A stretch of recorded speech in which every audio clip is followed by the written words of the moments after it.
அல்லாஹுடைய தூதர் ஸல்லல்லாஹு அலைஹி வஸல்லம் சொன்னார்கள், அல்லாஹ் ஒரு அடியானை நேசிக்கிறான். அவன் யார்? ஒரு செயலை செய்வான், அதை தொடர்ச்சியாக செய்வான், அது குறைவாக இருந்தாலும். ஒரு அடியான் ஒரு நல்ல செயலை செய்வான், அந்த செயல் குறைவான செயல்தான், ஆனால் அதை தொடர்ச்சியாக அல்லாஹ்விற்காக செய்து கொண்டே வருவான். இந்த அடியானை அல்லாஹ் நேசிக்கிறான் என்று அல்லாஹுடைய தூதர் ஸல்லல்லாஹு அலைஹி வஸல்லம் சொன்னார்கள். அல்லாஹுடைய தூதர் ஸல்லல்லாஹு அலைஹி வஸல்லம் அவர்களுடைய செயல்பாடுகளை குறித்து ஆயிஷா ரலியல்லாஹு அன்ஹா அவர்களிடத்தில் கேட்டபோது அல்லாஹுடைய தூதருடைய மனைவி அவர்கள் சொன்னார்கள், அல்லாஹுடைய தூதருடைய அமல் செயல்பாடுகள் எல்லாம் தொடர்ச்சியானவை, அது நிலையானவை, ஒரு நாள் அப்படி ஒரு நாள் இப்படி என்று இல்லாமல் எல்லா நாளும் அல்லாஹுடைய தூதருடைய செயல்பாடுகள் நேராக அமைந்தவை என்று ஆயிஷா ரலியல்லாஹு அன்ஹா அவர்கள் சொல்லுவார்கள். அல்லாஹுடைய தூதர் ஸல்லல்லாஹு அலைஹி வஸல்லம் இப்படி தொடர்ச்சியாக தன்னால் முடிந்த அளவு தொடர்ச்சியாக செயல்படக்கூடியவர்களுடைய சிறப்புகளை அல்லாஹுடைய தூதர் சொன்னார்கள். அல்லாஹுடைய தூதர் ஸல்லல்லாஹு அலைஹி வஸல்லம் அவர்கள் சொன்னார்கள், ஒரு அடியான் தான் சுகமோடு பயணத்தில் இல்லாத நிலையில் ஒரு செயலை செய்து கொண்டே வருகிறான். திடீரென்று அவனுக்கு நோய்வாய்ப்படுகிறான், திடீரென்று அவனுடைய பயணமாகி விடுகிறது. அப்போது அல்லாஹ் அவன் பயணத்தில் இருந்தாலும் அவன் நோயில் இருந்தாலும் அந்த செயலை அவன் செய்ய முடியாத போது அல்லாஹ் அதனுடைய கூலியை, அவன் இருக்கும் நிலையில் செய்த கூலியை அல்லாஹ் அவனுக்கு கொடுத்து விடுகிறான் என்று அல்லாஹுடைய தூதர் ஸல்லல்லாஹு அலைஹி வஸல்லம் அவர்கள் சொன்னார்கள். அல்லாஹுடைய தூதர் ஸல்லல்லாஹு அலைஹி வஸல்லம் மேலும் சொன்னார்கள், ஒரு அடியான் இரவு வணக்கத்தை தொடர்ச்சியாக செய்து வருகிறான். ஒரு நாள் அவன் அசதியில் திடீரென்று தூங்கி விடுகிறான். அவன் தூங்கினாலும் அது அவனுக்கு சதக்காவாக மாறுகிறது. அவன் தொழாத கூலியை அல்லாஹ் ரப்புல் ஆலமீன் அன்று அவனுக்கு அல்லாஹ் கொடுத்து விடுகிறான் என்று அல்லாஹுடைய தூதர் ஸல்லல்லாஹு அலைஹி வஸல்லம் அவர்கள் சொன்னார்கள். அந்த ஹதீஸுடைய விளக்கமும் அதுதான்.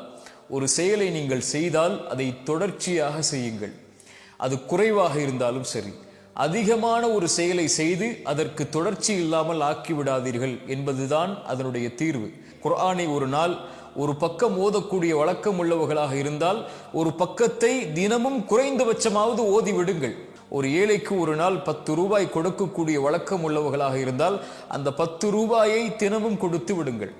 ஒரு நாளைக்கு 2 ரக்அத் நஃபிலான தொழுகையை தொழக்கூடிய வழக்கம் உள்ளவர்களாக இருந்தால் அதை செய்து விடுங்கள். பிலால் ரலியல்லாஹு அன்ஹு, அல்லாஹுடைய தூதர் ஸல்லல்லாஹு அலைஹி வஸல்லம் பிலாலை அழைத்து கேட்டார்கள், பிலால், சொர்க்கத்தில் எனக்கு முன்னால் நடந்து செல்லக்கூடிய சப்தத்தை நான் கேட்டேன், என்ன அமலை செய்கிறாய்?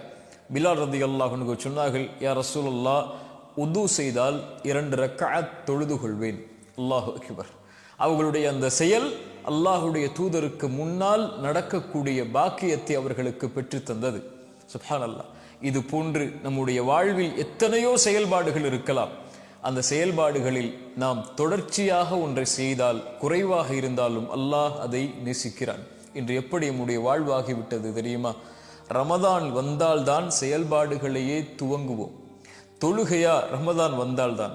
குர்ஆன் ஓதுதலா? ரமதான் வந்தால்தான். அல்லாஹ்வை திக்ர் செய்தலா? ரமதான் வந்தால்தான். இரவு வணக்கமா? ரமதான் வந்தால்தான். அல்லாஹுடைய தூதர் ஸல்லல்லாஹு அலைஹி வஸல்லம் இரவு வணக்கத்தை ரமதானிலும் ரமதான் அல்லாத மாதங்களிலும் கடைபிடித்திருக்கிறார்கள். ஒருவேளை இரவில் அல்லாஹுடைய தூதர் அந்த 11 ரக்அத்துகளை தொழுவதை தவறவிட்டால் காலையில் தொழுவார்கள். ஒரு நாள் தவறவிட்டால் அல்லாஹுடைய தூதர் ஒருபோதும் விட்டதில்லை. ஒருபோதும் அல்லாஹுடைய தூதர் குர்ஆனுடைய ஓதுதலை விட்டதில்லை. ஆனால் ரமதான் வந்தால்தான் இன்று நம்மில் பலர் செயல்களையே செய்கிறோம். சஹாபாக்களும் அல்லாஹுடைய தூதருடைய வாழ்வும் அப்படி அல்ல. அவர்கள் தொடர்ச்சியாக செய்வார்கள், ரமதானில் அதிகப்படுத்துவார்கள். ஏன்? அவர்களுக்கு ரமதானிலும் அதே ரப்பு தான், அதே ரப்புடைய அருளைத்தான் எதிர்பார்க்கிறார்கள். ரமதான் அல்லாத மாதங்களிலும் அதே ரப்புடைய அருளைத்தான் எதிர்பார்க்கிறார்கள். இன்று நமக்கு ரமதானில் ஒரு ரப், ரமதான் முடிந்ததற்கு பிறகு யாரை ரப்பாக ஏற்றுக்கொண்டு வாழ்கிறோமோ என்ற கேள்வி வருகிறது. அல்லாஹ் பாதுகாப்பானாக.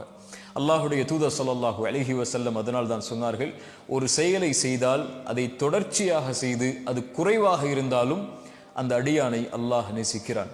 இப்படி அமல் செய்யக்கூடிய மக்களாக அல்லாஹ் என்னையும் உங்களையும் ஆக்கட்டும். அஸ்ஸலாமு அலைக்கும் வரஹ்மத்துல்லாஹி வபரகாத்துஹு.